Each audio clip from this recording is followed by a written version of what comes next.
Assalamualaikum warahmatullahi wabarakatuh.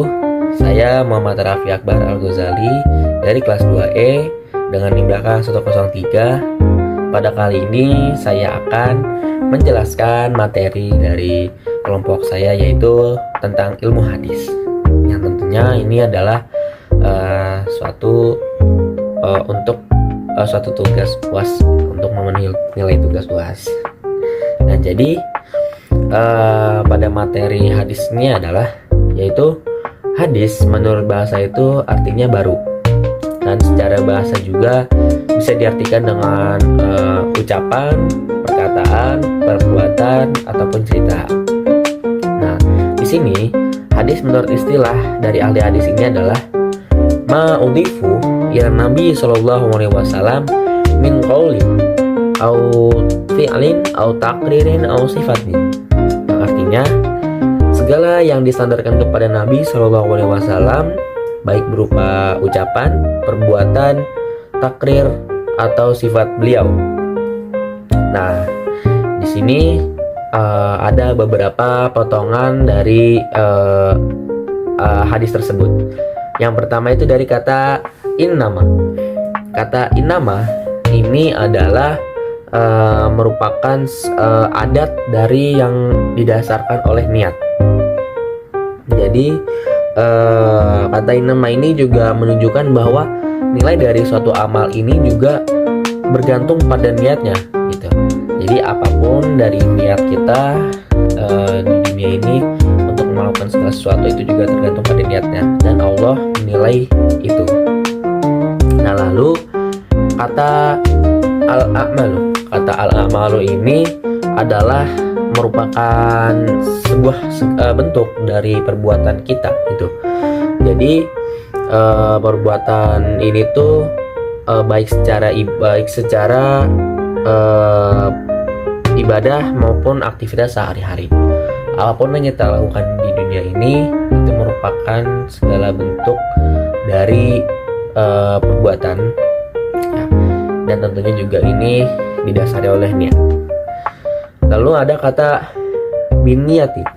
Nah, kata biniyati ini menunjukkan bahwa niat ini menjadi satu landasan yang dasar, yang dimana ini adalah penentu dari nilai suatu amal tersebut yang akan dinilai oleh Allah secara langsung.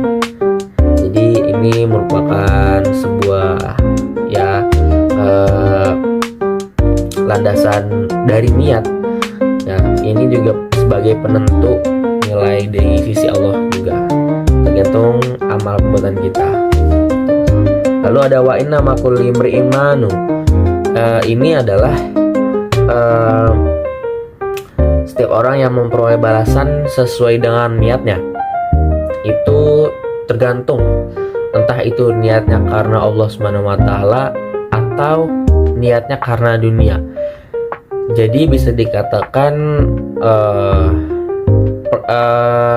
kita banyak yang melakukan kebaikan hal yang sama, tetapi berbeda dengan niatnya gitu.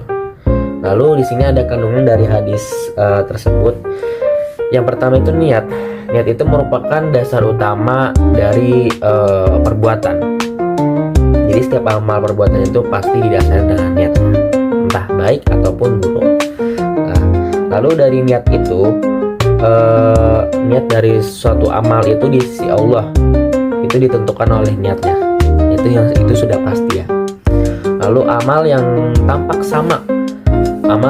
sama dapat memiliki nilai yang berbeda tergantung pada niatnya. Ini seperti yang tadi ya, saya sudah bilang bahwa orang-orang di dunia ini melakukan sebuah kebaikan itu karena Allah atau karena dunia gitu. Walaupun memang secara perbuatannya itu sama, aksinya sama, tetapi niatnya yang beda. Begitu. Dan ya, hadis ini juga sebagai landasan yang sangat penting dan dasar berbagai hukum ibadah dalam Islam gitu. Nah, jadi intinya hadis ini mengajarkan bahwa nilai dari suatu amal itu tidak hanya dilihat apa yang dari kita lakukan, tetapi juga dari niat yang dalam hati. Jadi ya itu tadi ya, contohnya seperti ada dua orang yang sama-sama memberikan sedekah. Secara lahiriah perbuatan itu sama, tetapi jika yang satu ini ikhlas karena Allah Subhanahu wa taala dan yang satu lagi ini karena ingin dapat pujian dari orang lain. Tentunya ini adalah merupakan yang berbeda di sini gitu. Oleh karena itu, hadis inilah yang menjadi dasar penting bagi umat Islam gitu. Nah, selanjutnya mengapa ilmu hadis ini sangat penting gitu dalam Islam? Karena ilmu hadis ini berfungsi menjaga kemurnian ajaran Islam.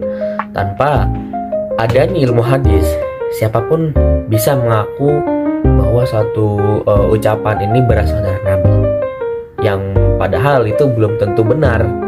Nah, makanya oleh sebab itu para ulama sejak dulu itu menyusun aturan dan metode yang sangat-sangat diteliti agar hadis yang disampaikan kepada umat Islam ini benar-benar dapat bisa dipertanggungjawabkan.